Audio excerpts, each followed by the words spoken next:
This is Mr. Mathis. In today's video, we're going to look at gravitational force. We'll see which objects are affected by gravitational forces, where the gravity points, how mass and distance affect gravitational force, what we mean by the inverse square law, and what Newton's law of universal gravitation tells us. Gravity is one of the four fundamental forces that control everything in the universe. Gravity attracts any two objects with mass toward each other. The gravitational force between the two objects points from the center of one object to the center of the other object. The amount of gravitational force depends on the amount of mass the two objects have. If they have a small amount of mass, it's going to be a weaker gravitational force. But the more mass the two objects have, the stronger the gravitational force becomes. The gravitational force between the objects also depends on the distance between the objects. The farther apart they are, the weaker the gravitational force will be, and the closer they are, the stronger the gravitational force will be. The gravitational force gets weaker quickly as the distance between the objects increases. This is called an inverse square law because the gravitational force depends on the square of the distance between the objects. So if we multiply the distance between the objects by 2, the gravitational force becomes only 1/4 as strong. And if we multiply the distance between them by 3, the gravitational force becomes only 1/9 as strong.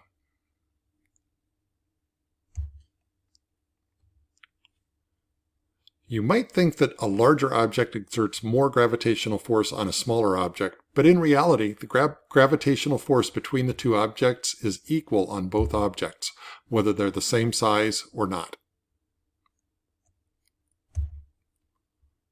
Newton's law of universal gravitation lets us calculate the gravitational force between objects, also called Fg, and it's based on the mass of each object in kilograms, the radius or distance between the objects in meters, and a gravitational constant called big G, which is 6.67 times 10 to the negative 11th Newton meters squared per kilogram squared.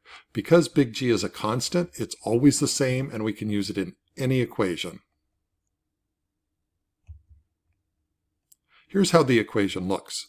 Force of gravity equals big G times mass 1 times mass 2 divided by the radius between the objects squared.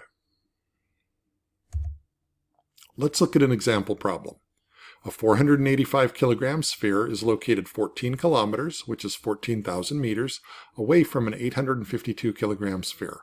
What is the gravitational force on each of the spheres? We have several knowns in the problem. We have the mass of object 1 and the mass of object 2. We have the radius between the two objects, and even though it's not given in the problem, we know the gravitational constant, or big G. Our unknown for this problem is the force of gravity, and the equation we're going to use is Newton's law of universal gravitation. When we substitute big G, the masses, and the radius into the equation, it looks like this. We're going to solve this problem first by doing the top of the fraction, the numerator, where we multiply together big G times mass 1 times mass 2. And we get an answer of 2.76 times 10 to the negative 5th Newton meters squared. Notice that the kilograms and the units canceled out. On the bottom, or denominator of the fraction, we're going to square 14,000, and we get 1.96 times 10 to the 8th meters squared. Dividing those two numbers gives us our final answer. 1.41 times 10 to the negative 13 newtons is the gravitational force between the objects, and it's the same on each of the objects, even though they have different masses. In this video, we've seen that gravity pulls together any two objects in the universe that have mass. The gravitational force points towards the center of each of the objects. The more mass the objects have, the stronger the gravitational force, but the farther apart the objects move, the gravitational force decreases quickly because of the inverse square law. We saw that both objects feel the same amount of gravitational force, and we can use Newton's law of universal gravitation to calculate the gravitational force between two objects based on their masses, the distance between them, and the gravitational constant.